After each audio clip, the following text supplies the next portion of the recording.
एक छोटे से शहर में जहां हर कोई एक दूसरे को जानता था, शांति और सौहार्द का माहौल था। लेकिन अचानक एक रात शहर के बीचों बीच एक भयंकर अपराध हुआ जिसने सभी की नींद उड़ा दी। वह अपराध था एक मर्डर का, और सबसे अजीब बात यह थी कि अपराधी का कोई नाम और चेहरा नहीं था। यह घटना रात के अंधेरे में घटित हुई जब एक व्यापारी मोहनलाल अपने घर लौट रहे थे। रास्ते में उनकी कार को घेरकर उन्हें मारा गया और उनका शव गली में फेंक दिया गया। शहर के पुलिस थाने में खबर मिली और त्वरित कार्रवाई शुरू हुई। लेकिन सबसे बड़ी समस्या यह थी कि कोई भी गवाह नहीं था और न ही अपराधी के बारे में कोई सुराग था। पुलिस ने अपनी छानबीन शुरू की, लेकिन कोई परिणाम नहीं निकला। जांच टीम का नेतृत्व कर रहे इंस्पेक्टर शर्मा ने महसूस किया कि यह सिर्फ एक साधारण मर्डर नहीं था। इस मर्डर के पीछे कुछ और था जिसे वह समझ नहीं पा रहे थे। मोहनलाल के परिवार से भी किसी ने कोई विरोध या दुश्मनी के संकेत नहीं दिए थे। एक दिन जब इंस्पेक्टर शर्मा और उनकी टीम मर्डर स्थल की ओर बढ़ रहे थे, उन्हें एक अद्भुत चीज मिली। गली के कोने में एक पुरानी नोटबुक पड़ी हुई थी जिस पर खून के धब्बे थे। इस नोटबुक ने पूरी जांच को एक नया मोड़ दिया। वह नोटबुक किसी अज्ञात अपराधी का सुराग थी जो शहर में पहले से ही सक्रिय था। जैसे जैसे इंस्पेक्टर शर्मा और उनकी टीम ने इस सुराग पर काम करना शुरू किया, उन्हें यह समझ में आने लगा कि यह अपराध किसी व्यक्तिगत कारण से नहीं हुआ था, बल्कि यह एक खतरनाक जाल था जिसमें कई लोग शामिल थे। नोटबुक में लिखी बातें, जैसे कि यह सिर्फ शुरुआत है और हर कदम में खतरा छुपा है, पुलिस को और भी ज्यादा परेशान कर रही थीं। क्या यह शहर में एक बड़ा साजिश का हिस्सा था?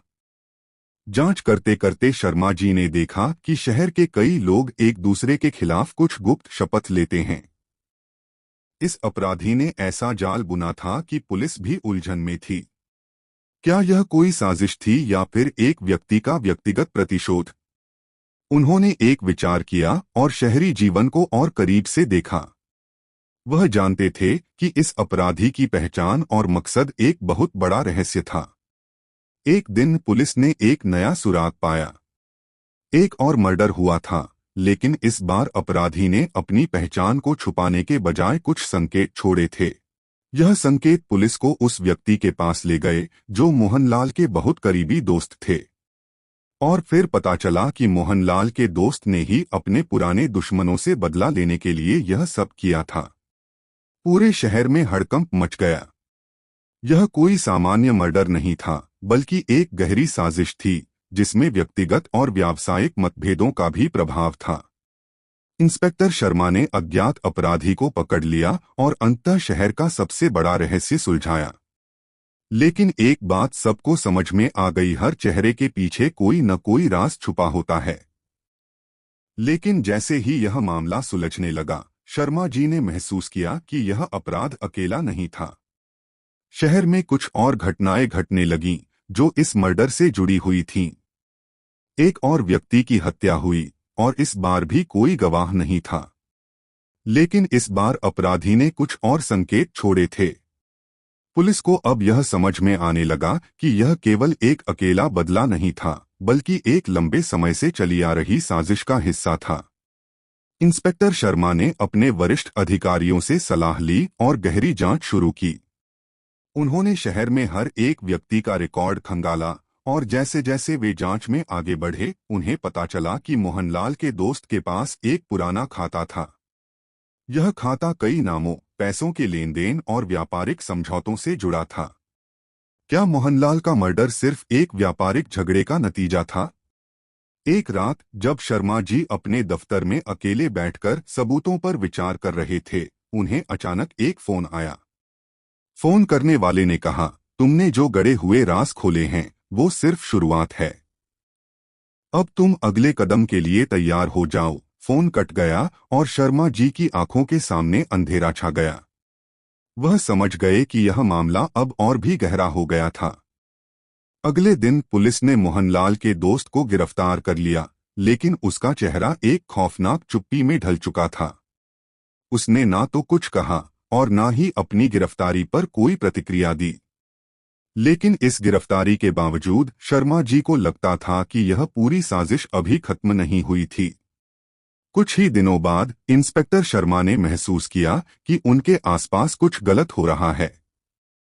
उनके अपने विभाग में ही कुछ लोग संदिग्ध गतिविधियां कर रहे थे। क्या पुलिस विभाग के अंदर ही कोई था जो अपराधी का साथ दे रहा था? यह सवाल अब उनकी हर एक सोच में था। वह हर रात नए सुरागों की तलाश में जुटे रहते थे, लेकिन जैसे जैसे मामले में और पेचीदगी आई, उन्हें और भी एहसास हुआ कि कोई बेहद चालाक अपराधी इस सब के पीछे था। उन्होंने फैसला किया कि उन्हें इस अपराधी की मानसिकता को समझना होगा। क्या यह एक व्यक्ति का बदला था या कुछ और? शर्मा जी जानते थे कि उन्हें जवाब पाना ही होगा। अंततः पुलिस ने जालसाजी और अवैध कारोबार से जुड़े कई लोगों को गिरफ्तार किया, और जब सच्चाई बाहर आई तो सभी हैरान रह गए। मोहनलाल के दोस्त ने अपने पुराने विरोधियों से बदला लेने के लिए एक साजिश को अंजाम दिया था, जिसमें पूरी योजना और अपराधियों का एक नेटवर्क शामिल था। इस घटना ने पूरे शहर को झकझोर कर रख दिया। यह अपराधियों का एक जाल था जो न केवल व्यावसायिक बल्कि व्यक्तिगत भी था।